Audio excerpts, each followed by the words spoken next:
في القلب مشاعر أخفيها قد أشرقت الشمس عليها عن خطط لم أعبأ فيها ستكون. Assalamualaikum warahmatullahi wabarakatuh. Alhamdulillahi rabbil alamin. Asyhadu an la ilaha illallah wa asyhadu anna Muhammadar Rasulullah. Allahumma sholli wa sallim wa barik ala Muhammadin wa ala alihi wa sahbihi ajmain. Nama ba'du.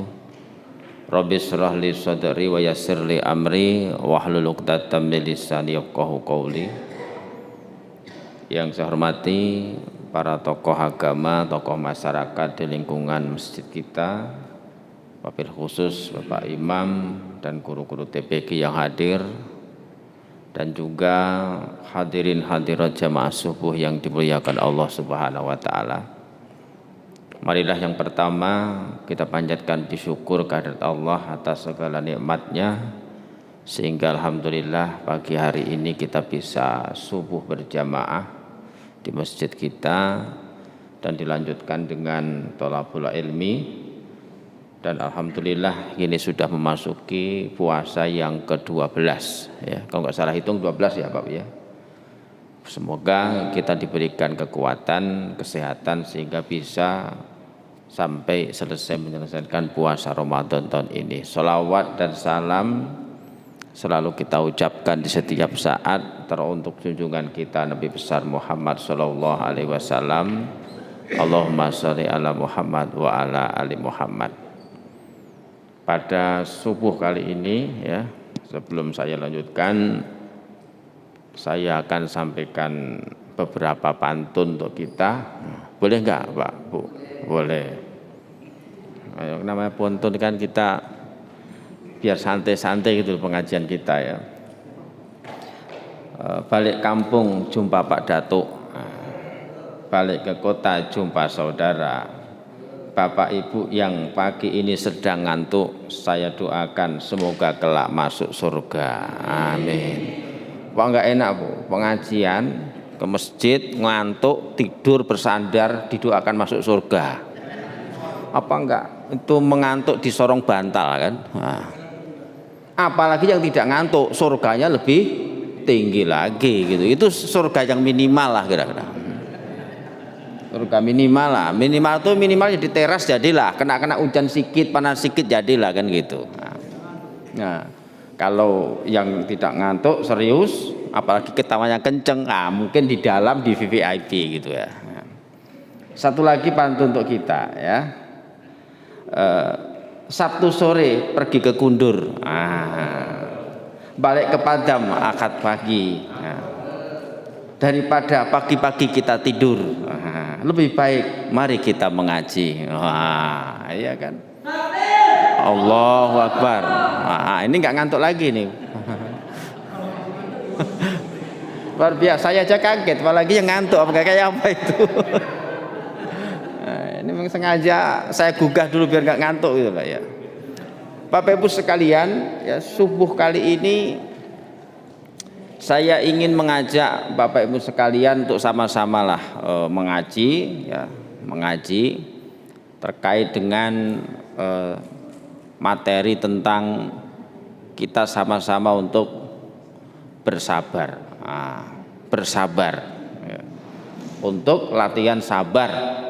Apalagi puasa itu memang Allah wajibkan kepada kita, diantaranya untuk mengolah kejiwaan kita. Kejiwaan itu ya bagus, banyak sekali, diantaranya adalah bagaimana kita sabar bisa menahan berbagai macam larangan-larangan agama ya. Nah, namanya puasa ini jangankan yang terlarang, yang halal pun dilarang ketika sedang berpuasa. Jadi kita mengolah kesabaran kita. Jadi judul kita adalah kita berlatih untuk sabar. Nah Bapak Ibu sekalian, karena memang puasa betul-betul mengajarkan kita untuk itu ya, mengajarkan untuk itu. Maka di antara yang membatalkan puasa itu kan banyak. Di antaranya Al-Quran itu mengatakan Yaitu bukti bahwa puasa itu melatih kesabaran kita. Wa kulu washrabu hatta yatabayyana lakumul khaytul abyadu minal khaytil aswadi minal fajr thumma atimmu siyama ilal lail. Makanlah, minumlah sehingga terang bagi kalian itu benang hitam dan benang putih, ya. Jadi yakni fajar, yakni subuh. Summa atimus siyama ilal lail. Kemudian puasalah sampai malam, yakni maghrib. Ini bukti urgensinya kesabaran bagi kita. Nah, Bapak Ibu sekalian, nah jadi bukti bahwa puasa itu melatih kesabaran kita, ini ayat ini. Makan minum ketika ya ada batas-batas ketika di bulan Ramadan.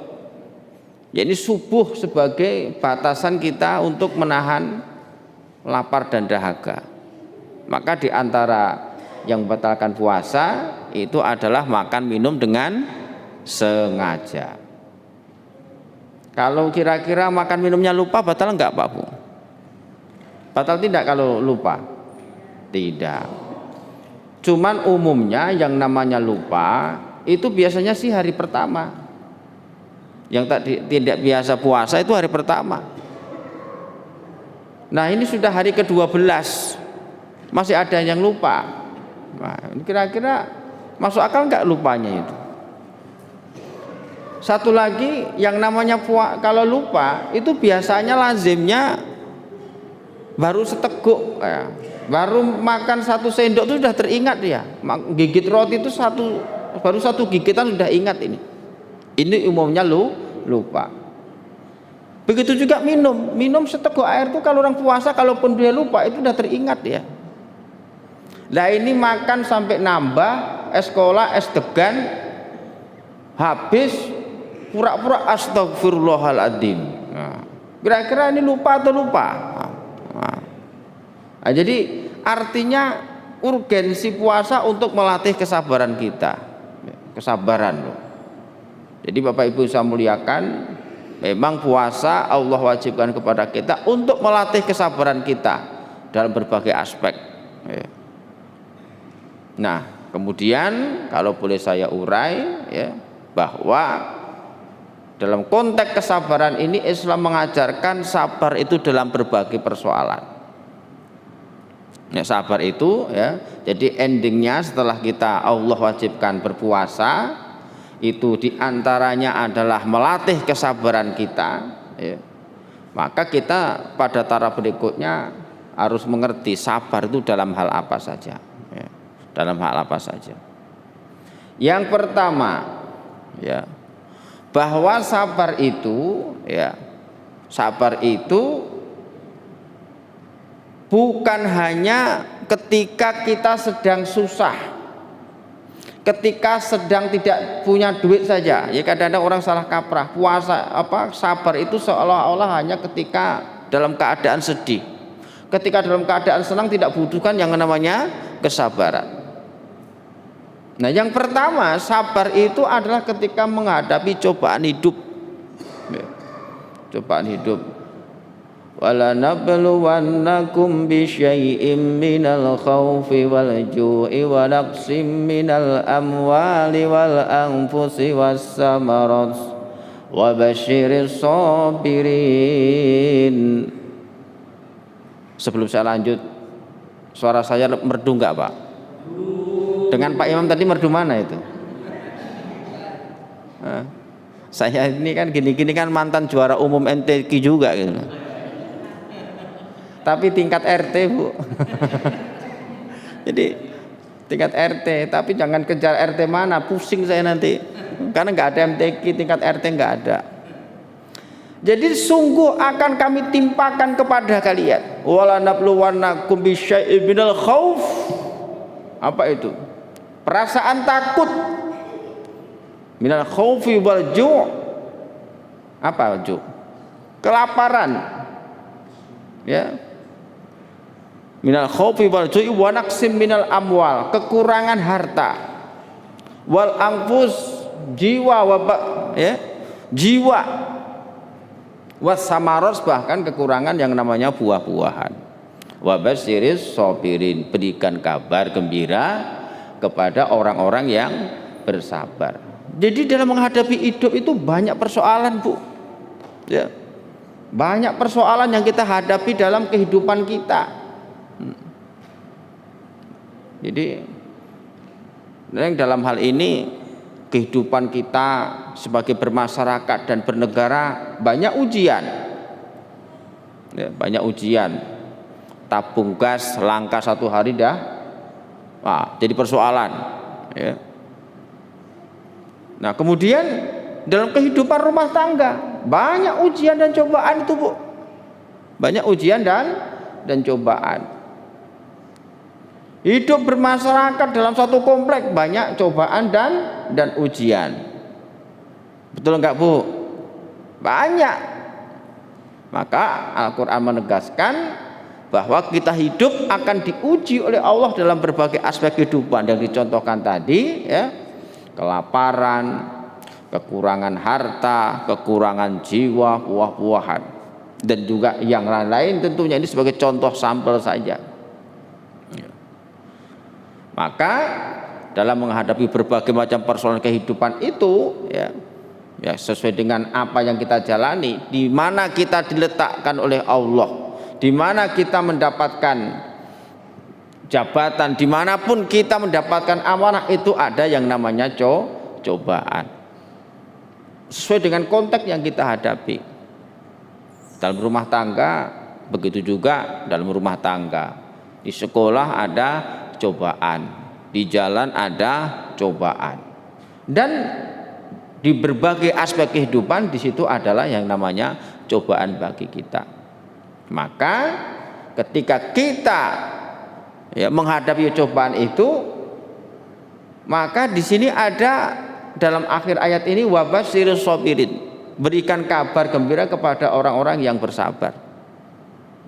Kita ingat 3 puasa, ya, dari bulan tahun 2020, 2021, 2022, ya, kita menghadapi musibah apa, Pak?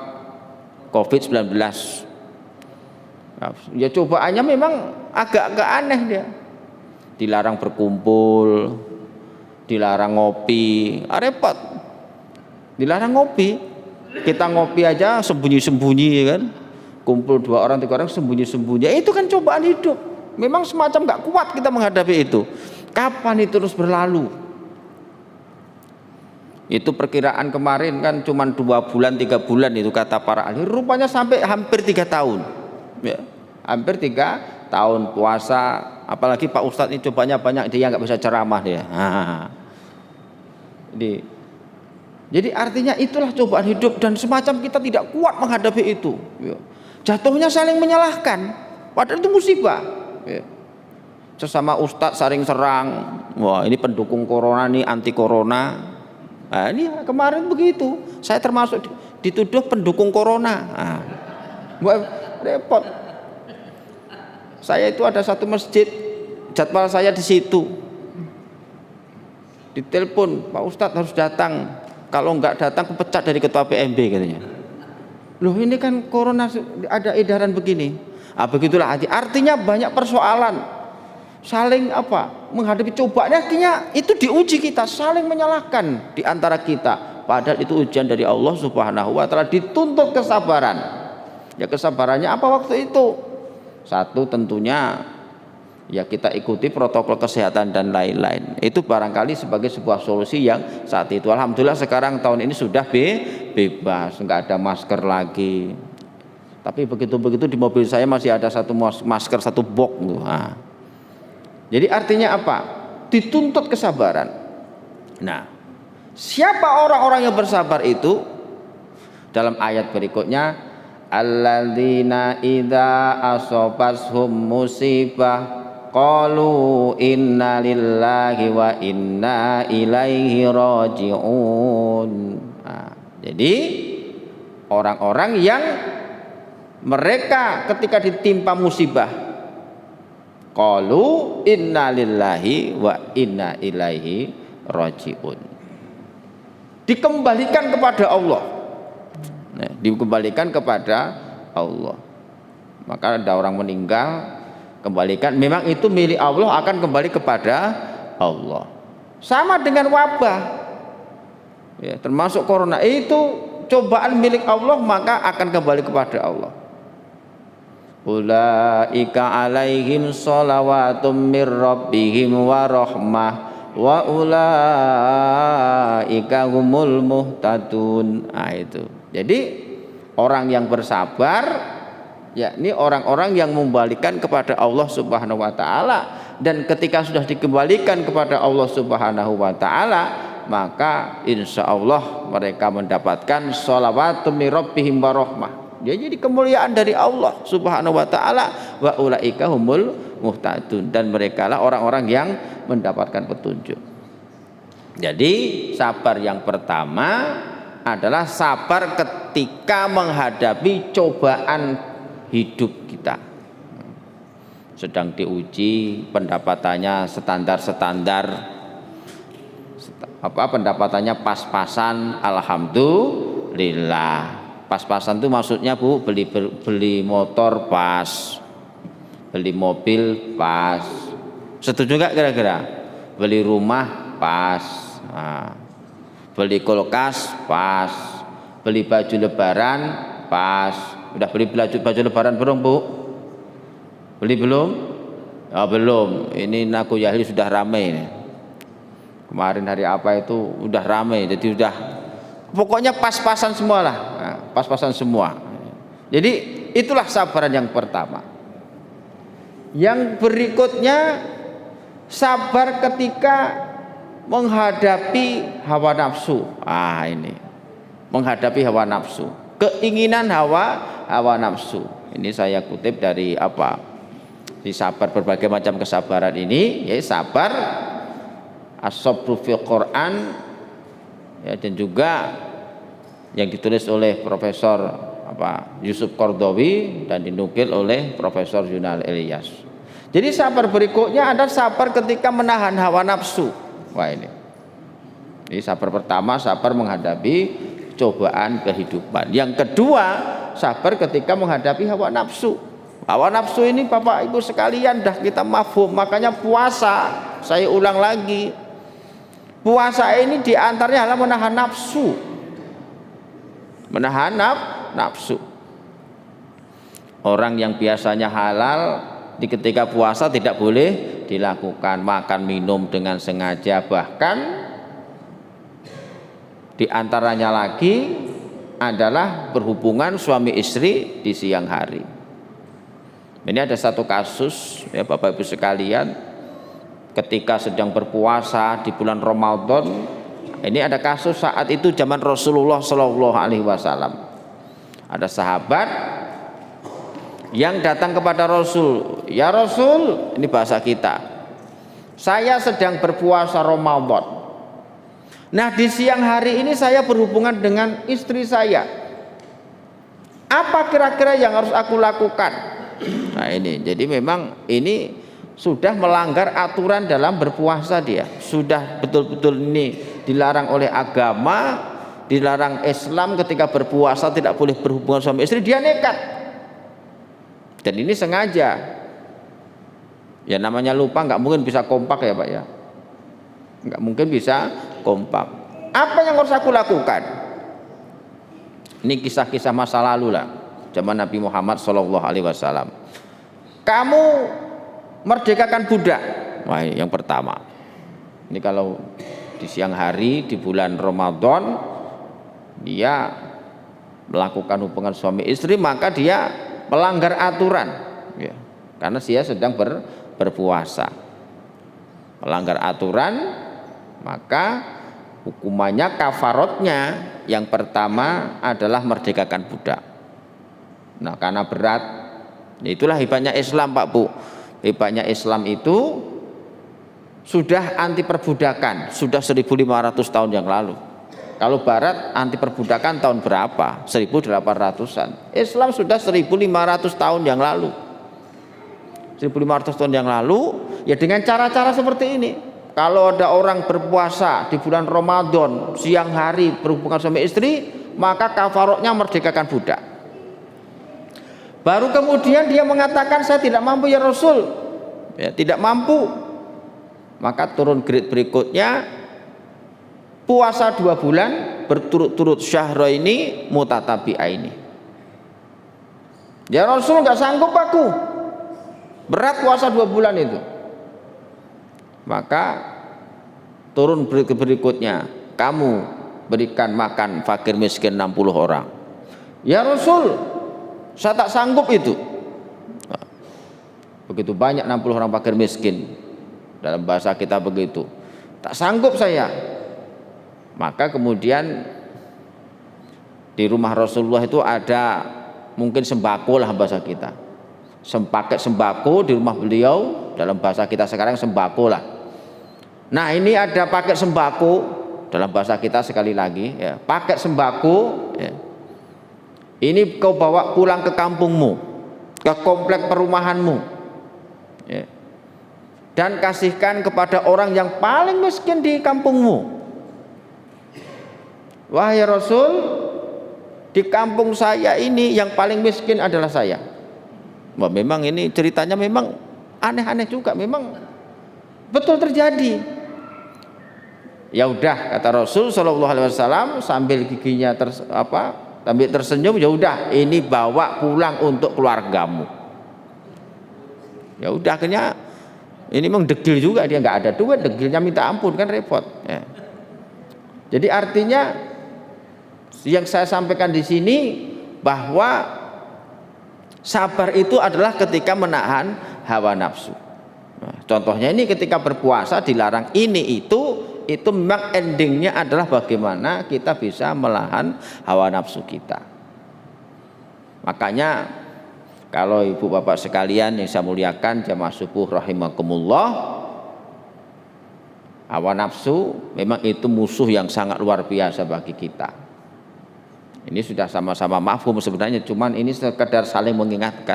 Apalagi kalau kita kaji dalam Al-Quran itu, yang namanya syaitan itu selalu membisikkan kepada jalan yang tidak benar dari segala macam penjuru ya.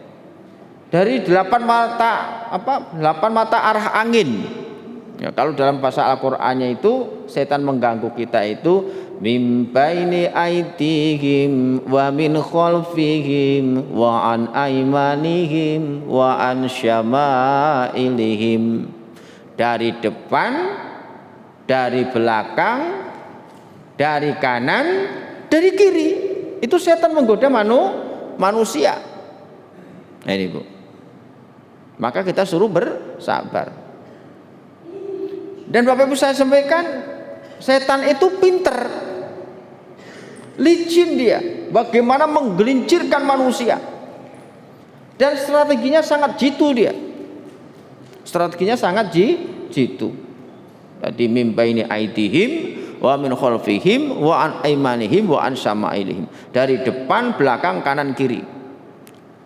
Bahkan sangat halus dalam rangka apa? Yuwaswisu fi sudurinas minal jinnati wan nas. Jadi membisikkan manusia itu sangat halus sekali, dan dia pinter. Kalau yang digoda ini sekelas ketua umum PMB, maka yang datang setannya juga sekelas ketua umum PMB. Iya. Apalagi kelasnya doktor, dia yang datang bukan S1, dia kelas S3 juga dia. Kalau yang digoda itu anggota pengurus kecamatan, ya tingkat pengurus kecamatan dia. Nah. Kalau yang digoda imam, sekelas imam yang datang. Kalau sekelas jamaah juga yang menggoda. Bagaimana bisa menggelincirkan manusia ke dalam neraka. Itu memang kerjaan setan Bapak Ibu sekalian. Bapak Ibu saya muliakan jamaah subuh rahimakumullah. Jadi makanya ada kisah ya, bukti bahwasanya setan itu licin. Setan itu bagaimana bisa menggelincirkan manusia. Ada sebuah kisah dalam hadis yang cukup panjang. Ada 3 golongan manusia yang seharusnya dia ini masuk surga, tapi karena setan dia terperosok dia. Yang pertama, para ahli Quran. Ahli Quran yang dia gemar membaca Al-Quran, mengajarkan Al-Quran, belajar Al-Quran, digelincirkan oleh setan. Karena apa? Setan sukses membelokkan niatnya, ya, membelokkan niat sang pembaca Al-Quran ini. Rupanya setan sukses, yang awalnya sang pembaca Al-Quran, pengkaji Al-Quran itu niatnya lillahi ta'ala. Yang dalam Al-Quran itu inna sholati wa nusuki wa mahyaya wa mamati lillahi rabbil alamin. Itu niat yang tulus, tapi dibelokkan oleh setan. Ini hati-hati kita lah, orang yang suka berbuat baik itu diincar setan juga. Ini untuk kita semualah, baik imam lah, penceramah sama, maupun kita yang rajin jamaah sama. Hebatnya setan itu. Jadi Bapak sekalian yang dirahmati Allah Subhanahu wa taala, pembaca Al-Qur'an itu digelincirkan oleh setan, niatnya dibelokkan, dikipas-kipas dia, terhingga dalam hatinya terbesit niat agar dirinya dikenal sebagai ahli Quran. Itu hebatnya setan. Artinya riya yuraunanas. Jadi riya di hadapan manusia, bukan kepada Allah Subhanahu wa taala. Ya, kalau boleh saya terjemahkan juga, mungkin para mubalik itu, ya ini daripada nyontohkan orang lain, ya diri sendiri saja.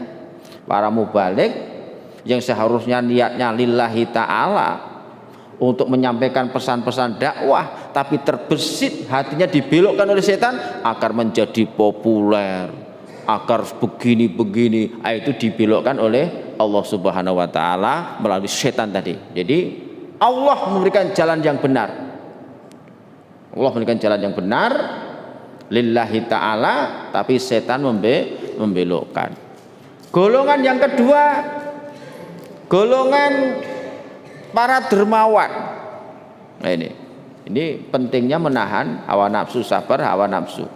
Golongan dermawan yang seharusnya dengan kedermawanannya dia bisa masuk surga, sepanjang lillahi ta'ala dibelokkan setan menjadi linnas, untuk manusia, agar disebut sebagai seorang yang dermawan. Nah ini kan sudah belok ini. Surga dan neraka itu kan sedikit saja, ke kanan surga, diplesetkan kiri neraka. Sama-sama dia berinfak, sama-sama dia bersedekah, tetapi niatnya sudah yang berbeda. Seharusnya lillahi ta'ala, tetapi linnas, untuk manusia. Maka berikutnya Bapak Ibu sekalian, golongan berikutnya golongan para pejuang. Nah ini sebagai sampel saja sebenarnya. Sampel hadis itu 3. Golongan pejuang yang seharusnya lillahi ta'ala menjadi syuhada, menjadi para pejuang Allah, tapi sekali lagi bisikan setan dalam menggoda manusia itu, maka hatinya dibelokkan oleh setan itu dengan niat agar disebut sebagai seorang pahlawan, pemberani, pejuang membela agama. Jadi ini kan membelokkan niat lurus manusia yang lillahi ta'ala, ya. Di artinya apa? Ini butuh kehati-hatian kita. Maka min baini aitihim wa min khalfihim wa an aimanihim wa an syama'ilihim. Itulah setan menggoda manusia. Oleh karena itu sabar yang kedua, sabar ketika menahan hawa nafsu kita. Nah, itu yang pertama, sabar ketika menghadapi cobaan kehidupan, ya. Yang kedua, sabar ketika menghadapi hawa nafsu. Hati-hati, setan selalu memersetkan kita semua. Yang sampel hadis tadi 3, tapi sejatinya di mana-mana setan itu ingin menggelincirkan kita. Itu yang kedua. Yang ketiga, ya, sabar ketika menjalani ketaatan. Sabar ketika menjalani ketaatan. Jadi Bapak Ibu sekalian, Jadi yang namanya sabar itu sebenarnya bukan hanya ketika sedang susah, tapi ketika sedang beribadah itu butuh kesabaran. Maka dalam Al-Qur'an itu Allah menegaskan ya, fa'budhu wastabir li ibadatihi. Ya. Dan bersabarlah ketika sedang beribadah kepada Allah. Bahkan ini menggunakan istobir, bukan fasbir. Ya, kalau para ahli bahasa itu, kalau isbir itu ya sabar masih dalam tingkatannya lebih rendah daripada fastobir. Fastobir itu sabar dan sabar. Ya. Apalagi menjaga jamaah ini. Contoh ya. Sabar ketika dalam beribadah. Ya. Dalam menjalani ibadah ini butuh kesabaran, Pak Bu. Betul? Sabar. Apa tadi subuh-subuh hujan lebat, mau ke masjid, butuh kesabaran tidak? Butuh kesabaran. Menjaga jamaah butuh kesabaran, menjaga 5 waktu butuh kesabaran. Ya. Apapun itu, menjaga keistiqomahan kita dalam beribadah butuh yang namanya kesabaran. Berat Bu, kalau menjaga 5 waktu dengan berjamaah terus, ini ada saja. Ya.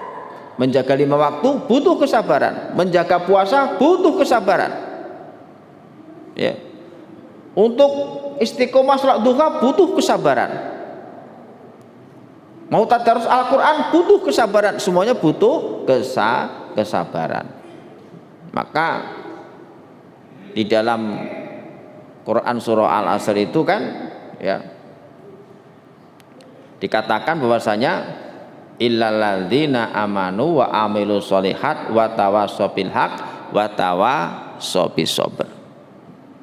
Ini yang terakhir adalah wa tawassaw bis sabr, saling menasihati dalam kesabaran. Ketika menafsirkan kesabaran ini, coba dicek dalam tafsir Jalalain atau yang berbahasa Jawa itu tafsir Al-Ibris, bahwa sabar itu adalah alat ta'ah wa anil maksiyah. As-sabar itu, as-sabru itu adalah alat ta'ah wa anil maksiyah, yakni ketika menghadapi ya kebaikan ya. Jadi oleh karena itu bahwa sabar bukan hanya ketika dalam keadaan susah ya. Alat ta'ah dalam menghadapi ibadah, ketaatan kepada Allah butuh kesabaran, ketelatenan. Makanya kalau ada istilah dalam konteks kesabaran ini dalam ibadah ini, Bapak Ibu sekalian, kata Rasul sallallahu alaihi wasallam, ahabbul a'mali ilallahi ta'ala adwamuha wa in qalla. Itu salah satu bentuk kesabarannya. Allah itu mencintai amal-amal seorang hamba yang dia terus-menerus meskipun dia sedikit. Ya, salat duha 2 rakaat tapi dia rutin. Itu lebih disukai daripada salat duha 8 rakaat tapi sekali saja di akhir bulan. Wah. Biasanya orang kan orang rajin itu kan di akhir bulan kan Bu, di akhir bulan, di awal bulan sudah kemana-mana dia kan. Ya mendingan 2 rakaat tapi dia rutin dia. Adwamu wa in qalla.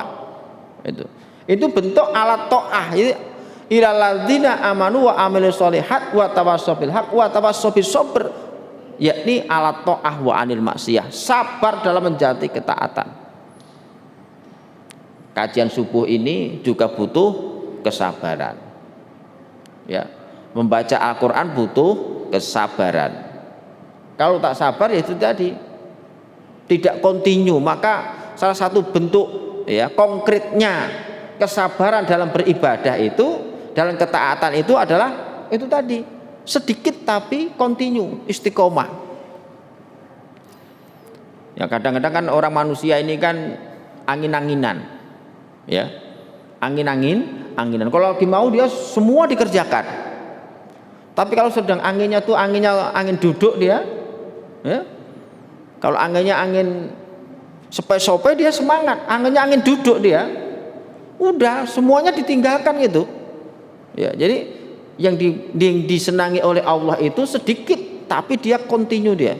2 rakaat tapi dia tiap pagi ya kan. Salat 2 rakaat duha.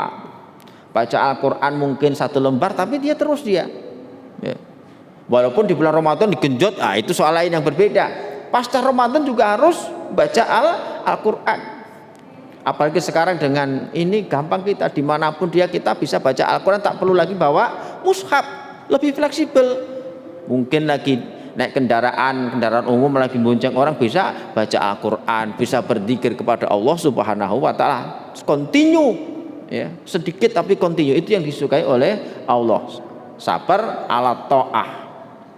Wa anil maksiyah. Tadi sabar menghadapi godaan setan itu butuh kesabaran. Bentuk kesabarannya apa? Maka dalam Al-Quran itu alladzina yadhkurunallaha qiyaman wa qu'udan wa ala junubihim wa yatafakkaruna fi khalqis samawati wal ardh Rabbana ma khalaqta hadza batila subhanaka faqina adzabannar. Jelas ingat Allah ketika sedang berdiri, ketika sedang duduk, ketika sedang berbaring, ingat Allah terus dia. Ini dalam bentuk sabar dalam anil maksiyah, dari kemaksiatan.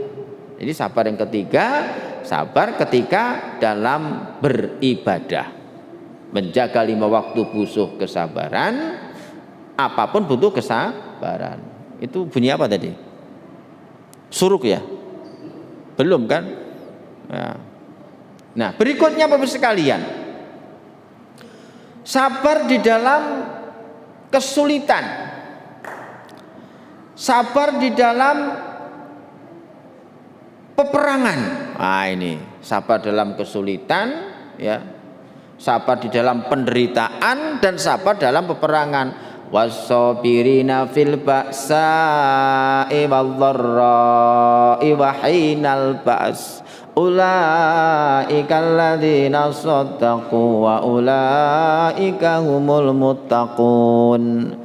Yakni orang-orang yang bersabar ketika dia menghadapi fil ba'sa, kesulitan, kesempitan, wadh-dharra, dan penderitaan, dan bahkan wahinal ba'as, ketika sedang peperangan. Nah ini. Jadi Bapak sekalian, saya contohkan tadi menghadapi COVID-19 sudah kita lewati sama-sama. Sulit, serba sulit itu, Bu. Ya. Wasabirina fil ba'sa wadh-dharra. Sulit, menderita lagi. Mau jualan nggak bisa. Di mana mau jualan nggak boleh berkerumun. Nah. Dan seterusnya, tidak perlu ceritakan lagi dan kita tahu. Wadh-dharra, dan menderita kita, ya, menderita. Sekolah anak tetap dibayar, kebutuhan tetap dipenuhi, tapi pendapatan tidak seimbang. Ya, pendapatan 500.000, kebutuhan 1,5, untung 1 juta. Bapak Ibu sekalian, jadi kesabaran yang demikian dituntut. Karena hidup manusia itu tidak menentu. Apalagi ketika menghadapi wabah kemarin itu betul-betul seluruh dunia itu kan menderita semua, ya. Sulitan fil ba'sa wadh-dharra, apalagi wahinal ba'as, ketika sedang berperang. Kita nggak ngebayangin bagaimana kawan-kawan kita Palestina di sana, ya, yang sehari-harinya berdampingan dengan peluru, dengan meriam, ya. Kalau Bapak Ibu mungkin bagaimana dulu zaman PKI, ya, Bapak Ibu sekalian lebih tahu bagaimana zaman Belanda dan seterusnya, zaman Jepang, itu butuhkan kesabaran. Ya, jadi memang dalam kesulitan, penderitaan, dan peperangan. Karena memang kita hidup itu tidak menentu. Kesulitan secara pribadi, kesulitan secara massal, ya. Terjadi resesi ekonomi. Kalau ingat ketika 98, ya, ada krisis ekonomi, dolar yang awalnya cuman berapa Pak Bu? Dolar Amerika berapa dulu? 4.000, ya. 3.000 menjadi 14.000. Saya masih ingat waktu saya kuliah itu awalnya, ya, awalnya itu Kalau makan di kantin tuh nasi telur cukup 350, 2 kali lipat menjadi 700. 2 kali lipat. Itu kesulitan. Fil ba'sa wa dharra. Ya. Dolar menjadi loncat, dolar Amerika. Sejak saat itulah saya ingat, ya. Yang awalnya cuma sekian ribu menjadi sampai tembus 14.000 saat itu tahun 98. Mungkin sama-sama diingat lah. Mudah-mudahan saya nggak salah. Dolar Amerika betul melejit luar biasa. Berakibat kepada semuanya, ya. Naik angkot yang biasanya pelajar 150 rupiah langsung loncat menjadi 350 rupiah, 2 kali lipat lebih. Itu sebuah fil ba'sa wa dharra was-sabirina fil ba'sa wa dharra wa hinal ba's, ya. Barang-barang naik dan sebagainya. Yang terakhir, sabar ketika dalam pergaulan. Wah, sabar dalam pergaulan. Bapak Ibu, pergaulan itu bukan gampang, betul? Nah, apalagi sekarang ada media sosial, ada grup WA di masjid, ada grup jamaah, di komplek ada grup komplek, di organisasi ada grup organisasi, di tempat kerja ada grup kerja. Kadang-kadang susah, tiba-tiba ada kawan yang keluar dari grup tanpa ada pamit, bertanya-tanya semua, kenapa itu si A itu keluar? Ketua grupnya berpikir, kenapa dia? Rupanya handphonenya hang. Wah,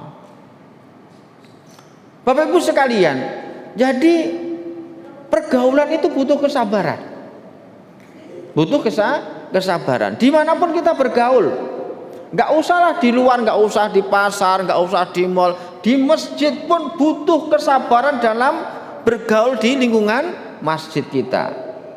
Betul Bu, Pak? Butuh kesabaran. Ya. Oh, banyak kok di grup-grup masjid. Wah, itu di grupnya ya begitulah kira-kira. Namanya bergaul butuh kesabaran. Di komplek perumahan butuh kesabaran. Di mana-mana butuh kesabaran. Apalagi dengan ya biasanya di tetangga paling dekat, dikit-dikit jadi masalah. Mungkin masalah pokok mangga, pokok jambu, pokok mangganya juga pinter. Kalau daun jatuhnya ke tetangga, kalau buah jatuhnya ke tempat sendiri, jadi masalah. Padahal persoalan yang kecil. Ini butuh kesabaran. Maka Rasul mengatakan, man kana yu'minu billahi wal yaumil akhir falyukrim jarahu. Siapa beriman kepada Allah dan hari akhir, hormati tetangganya. Ini butuh kesabaran dalam bergaul. Di masjid butuh kesabaran dalam bergaul loh. Jangan dikira loh. Di beberapa masjid, tapi bukan di sini, bukan di Indonesia, tapi di luar sana, sering terjadi persoalan. Itu tadi butuh kesabaran di dalam bergaul. Apalagi di media sosial, Bapak Ibu sekalian, ya. Di media sosial itu kadang-kadang karena tidak melihat wajahnya, tidak melihat bagaimana mimik dan raira ketika berbicara, ketersinggungan itu terlalu sensitif, ya. Jadi gampang tersinggung karena kadang-kadang kita ngomong melalui WA saja, tidak melihat bagaimana wajahnya, bagaimana cara dia mengucapkan, itu kadang-kadang maksudnya A menjadi maksudnya B. Nah, apalagi kesadaran di pergaulan di media sosial butuh kesabaran yang luar biasa. Nah, Bapak Ibu sekalian, jamaah subuh rahimakumullah, jadi itu kesabaran-kesabaran yang mesti kita jalankan. Kesabaran di dalam berorganisasi, kesabaran dalam hidup bertetangga, kesabaran di dalam ya dimanapun kita berada, itu butuh yang namanya kesabaran. Nah, Bapak Ibu yang dimuliakan Allah Subhanahu wa taala, puasa 1 bulan full yang Allah di situ memberikan pelajaran bagi kita. Dari sekian banyak itu diantaranya adalah nilai-nilai kesabaran. nilai-nilai ketabahan kita dalam menghadapi berbagai macam persoalan kehidupan, baik dia susah, baik dia senang, baik tak punya duit maupun berlebih duit. Orang yang tak sabar biasanya ketika berlebih duit itu yang berat. Kalau tak ada duit sabar itu wajar, betul ya? Wajar, tak ada duit wajar, sabar, nggak beli ini beli itu sabar. Tapi kalau udah berlebih duit, kadang keinginannya berlebih, keinginannya yang macem-macem. Wah, jatuhlah kepada israf, mubazir dan sebagainya. Itulah Bapak Ibu sekalian, orang kurang harta juga butuh kesabaran, bergelimang harta juga butuh kesabaran. Nah, maka dari itu kajian subuh kali ini mengingatkan kita bersama, agar supaya apa? Kita hidup semakin sabar, kita hidup semakin tabah dalam berbagai aspek kehidupan yang kita hadapi. Demikian saya sampaikan, mudah-mudahan bermanfaat bagi kita semua, ditambah nilai kesabaran di sisi Allah Subhanahu wa taala. Nasr minallah wa fathun qarib. Fastabiqul khairat. Assalamualaikum warahmatullahi wabarakatuh. في القلب مشاعر أخفيها قد أشرقت الشمس عليها عن خطط لم أعبأ فيها ستكون